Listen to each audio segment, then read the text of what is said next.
से सामने आई है, पहली प्रतिक्रिया सामने आई है, उसमें तमाम लोगों को उन्होंने याद किया, अपनी माँ को याद किया, कोच को याद किया, सपोर्ट स्टाफ को याद किया, लेकिन सबसे आखिरी में उन्होंने अहम पैराग्राफ लिखा है। बचपन की बातों को याद किया, सबसे आखिरी में उन्होंने लिखा कि अगर अलग हालात में खुद को 2032 तक खेलते देख सकती थी। विनेश अभी 29 साल की हैं, 2032 यानी कि 6 और 8 जोड़ सकते हैं, उम्र उनकी क्या हो सकती है। उन्होंने बहुत अहम बातें लिखी हैं। उन्होंने लिखा है कि जो पेरिस में हुआ, अगर वो ना हुआ होता तो वो 2023 तक ओलंपिक खेलती हैं।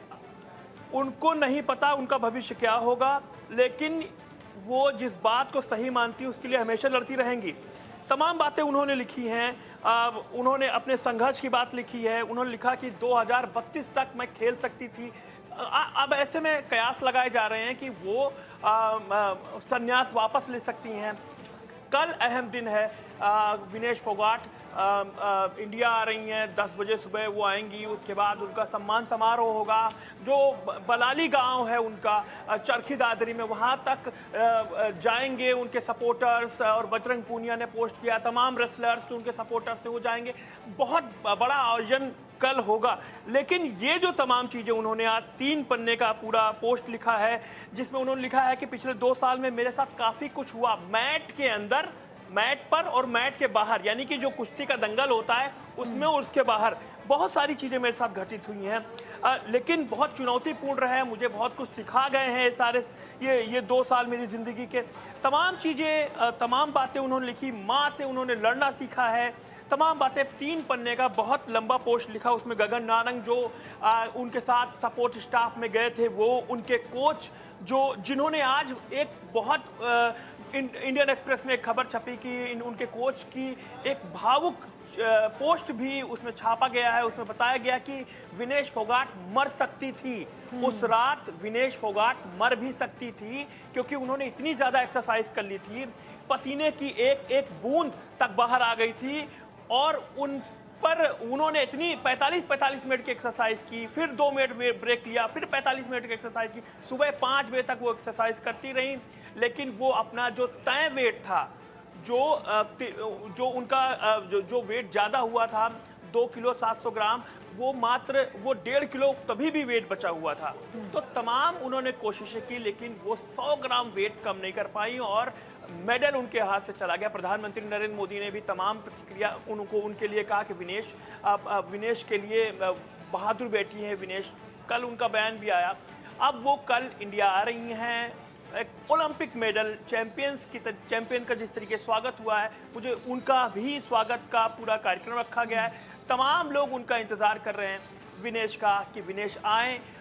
उनका उसी तरह सम्मान होगा, क्योंकि वो लड़कर उनकी एक जो गूगल सर्च पर उनको लगातार सर्च किया जा रहा है, उनकी संघर्ष की कहानियाँ, कैसे वो रियो में गई, फिर टोक्यो में गई, उसके बाद फिर पेरिस ओलंपिक में गई, कैसे उन्होंने कॉमनवेल्थ गेम्स में पदक जीते, कितने सारे मेडल उनके पास हैं। तमाम चीज़ें लोग सुनना चाहते हैं। और आशीष, कल जब वो आएंगी उनका भव्य स्वागत तो होगा ही, एयरपोर्ट से लेकर उनके गांव तक। और साथ ही मुझे लगता है कि कुछ ही दिनों में ये भी साफ हो जाएगा कि वो क्या अपना फैसला वापस लेने वाली हैं, जो कुश्ती को उन्होंने अलविदा कहा था। बहुत बहुत शुक्रिया हमारे साथ जुड़ने के लिए, तमाम जानकारी के लिए।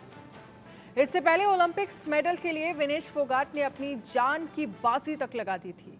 7 अगस्त को होने वाले फाइनल मुकाबले से पहले विनेश अपने वजन को कम करने के लिए किस हद तक गई थी, इस बात का खुलासा रेसलर के पर्सनल कोच वॉलर अकोस ने किया है। अकोस के मुताबिक सेमीफाइनल के बाद विनेश का वजन लगभग 2.7 किलोग्राम ज़्यादा हो गया था, जिसके बाद उन्होंने बगैर रुके 1 घंटे 20 मिनट तक एक्सरसाइज की। इसके बाद भी 1.5 किलोग्राम वजन कम करना बाकी था। 50 मिनट के सौनाबाद लेने के बाद उनके शरीर पर पसीने की एक बूंद भी नहीं दिखी।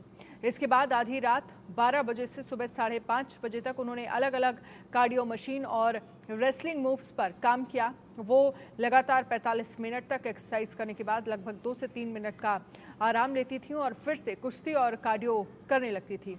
विनेश ने देश के लिए मेडल जीतने के लिए खुद को झोंक दिया था। इसी बीच वो अचानक चक्कर खाकर गिर गईं। हमने किसी तरह से उन्हें उठाया और उन्होंने 1 घंटा सोनाबाथ में बिताया और एक समय ऐसा लगा था कि उनकी मौत हो सकती है। मैं भी निराश था, जिसे देख वो भावुक हुई।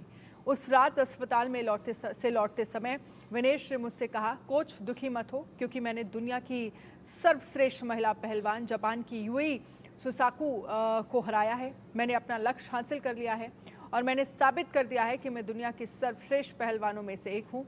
रेसलर्स प्रोटेस्ट के दौरान विनेश ने बजरंग पुनिया और साक्षी मलिक को अपना मेडल गंगा नदी में बहाने से रोका था। विनेश ने उनसे कहा था कि ये मेडल बेहद खास है और वो इन्हें नदी में ना बहाएं।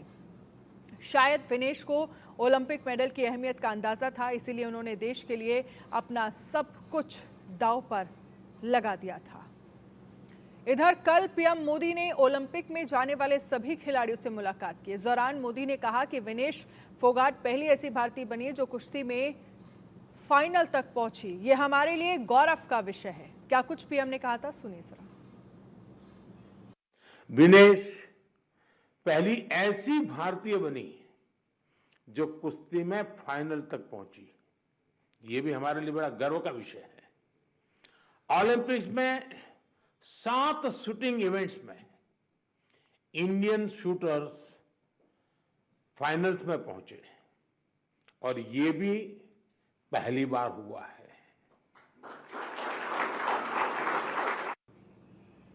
उदयपुर के एक सरकारी स्कूल के 2 स्टूडेंट के झगड़े की वजह से बवाल मच गया। गुस्साई भीड़ ने